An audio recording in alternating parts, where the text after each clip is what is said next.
Hello children, today we will study adjective. We'll have the same topic, we had already done it, but yes, this is the fourth part of adjective. But the topic is different. How it is different? In the last three videos we came to know that हम कैसे verb यानी क्रिया से हम adjective बना सकते हैं, हम क्रिया से विशेषण बना सकते हैं by adding ing and ed in the end of the verbs. क्रिया के अंत में E D and I N G form I N G लगा करके हम कैसे एडजेक्टिव बनाने के लिए हम वर्ब का इस्तेमाल कर सकते हैं। And today we will study how we can form adjectives from nouns. हम नाउन से किस तरीके से एडजेक्टिव बना सकते हैं। So let's see how will be doing it. So by adding suffixes like, so students you may remember suffixes क्या होते हैं। सफिक्सेस कुछ लेटर्स होते हैं जिनको हम किसी भी वर्ड के अंत में जोड़ करके उस बेस वर्ड का जिस वर्ड में हम बदलाव लाते हैं उसके मीनिंग को पूरी तरीके से हम चेंज कर देते हैं। फॉर एग्ज़ाम्पल हमने पढ़ा था टीच का मतलब पढ़ाना होता है, बट उसमें अगर हम टीच में ई आर जोड़ देते हैं तो टीचर हो जाता है, राइट। तो ऐसे ही हमने पढ़ा कि हम कैसे सफिक्सेस का इस्तेमाल करते हैं वर्ड्स के मीनिंग को चेंज करते हुए। सेम वेज यहाँ पर भी सफिक्सेस का इस्तेमाल होगा नाउन में जोड़ करके उनको एडजेक्टिव बनाने के लिए, यानी नाउन में हम कुछ सफिक्सेस जोड़ते हैं एडजेक्टिव बनाने के लिए। So here I have written those suffixes which are very important and which are very common in use.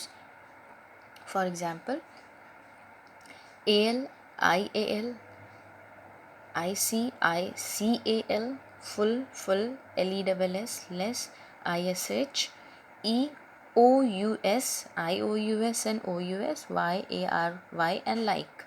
So students, they are very few in number. The list is very long, बहुत लंबी list है.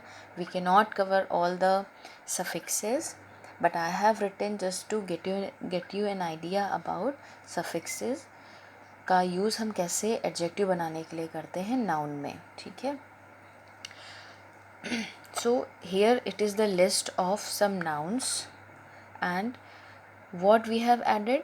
इनके end में हमने इनमें से कुछ letters को जोड़ा है, तो जो वर्ड है, जो बेस वर्ड, उसका मतलब बदल गया और यहाँ पर नाउन से ये वर्ड एडजेक्टिव में चेंज हो गया, right. So and one more thing, and में जब हम नाउन के एंड में हम लगाएंगे सफिक्सेस को जोड़ेंगे, तो ऐसा नहीं है कि अगर यहाँ रिलीजन लिखा है तो हमने इसको एडजेक्टिव बनाने के लिए हम यहीं से जो भी चेंजेस होंगे हम यहाँ से कर देंगे। हम चेंजेस करते हुए कुछ लेटर्स को रिमूव भी करते हैं। फॉर एग्ज़ाम्पल, अगर रिलीजन है तो अगर हमें इसका एडजेक्टिव बनाना है, यानी इसको हम रिलीजियस बनाएंगे, तो रिलीजियस बनाने में हमें ये एन हटाना होगा और हम यहाँ पर यूएस लगा देंगे। अब ये गिल्ट है, गिल्ट में हमने लेस जोड़ दिया, तो अब यहाँ पर कोई चेंजेस नहीं करे हमने, तो most of the time changes करने पड़ते हैं एंड कई जगह पर चेंजेस नहीं करने पड़ते हैं। Now let's see colour. Colour एक नाउन है, संज्ञा है। अब कलर में हमने फुल जोड़ दिया, कलरफुल। जैसे मैंने कहा ये लाल रंग है, ठीक है। सो रंग क्या हो गया, नाउन हो गया। लेकिन FUL यानी रंगीला, बहुत ही, ये जो ड्रेस बहुत ही कलरफुल है, रंगीन है, रंगीला है, ठीक है, तो कलरफुल।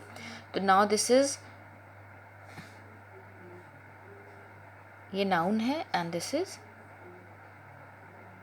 एडजेक्टिव, ठीक है, adjective, this is adjective. Religion यानी धर्म, रिलीजियस मतलब धार्मिक, ये इंसान कैसा है, धार्मिक है। ये ड्रेस कैसी है, कलरफुल है, ठीक है। अच्छा, वन मोर थिंग स्टूडेंट्स, अगर आपको कोई कन्फ्यूजन होता है एडजेक्टिव हम कैसे पता करें कि एडजेक्टिव है, तो हमेशा जब आप मन में एक लाइन जोड़िए, ये चीज़ कैसी है, और उस कैसी का आंसर अगर आपको मिल जाता है तो जो भी आंसर होगा, जो भी उत्तर वापसी में आएगा वो एडजेक्टिव होगा, चाहे वो हिंदी में हो चाहे वो इंग्लिश में हो। गिल्ट, गिल्ट मलाल, गिल्टलेस यानी जिसमें मलाल रहित हो, जिसमें कोई गिला शिकवा ना हो या कोई अंदर से कोई हीन भावना या फिर नो गिल्टलेस हो। यूनिवर्स, यूनिवर्स ब्रह्मांड, यूनिवर्सल, फिर से अब I don't know the Hindi of universal but yes कहते नहीं ये यूनिवर्सल ट्रुथ है, ये सार्वभौमिक ट्रुथ है, कैसा ट्रुथ है, ये कैसी सच्चाई है, ये कैसा तथ्य है, यूनिवर्सल सार्वभौमिक। मैजिक, मैजिक का मतलब जादू। ये कैसी पेन है, मैजिकल पेन, ये कैसी पेन है, मैजिकल पेन। डेंजर, खतरा, डेंजर मतलब खतरा होता है, अब इसमें ओ यू एस जोड़ दिया तो डेंजरस। ये कैसी मूवी, ये कैसा नो टास्क है, डेंजरस यानी खतरनाक टास्क है। So if you see here O U S AL AL LES US FUL. So here these underlined letters are suffixes and उसको suffixes को हमने in noun के साथ जोड़ दिया, then they have become adjectives. Is that clear, student? Okay, so for today this is sufficient, I guess, and again I would say if you have any doubt, feel free to ask me anytime, and you can call me, you can make video call, I have no issues. My motive is to just clear your doubt and to clear the concept. So students, take care, bye bye.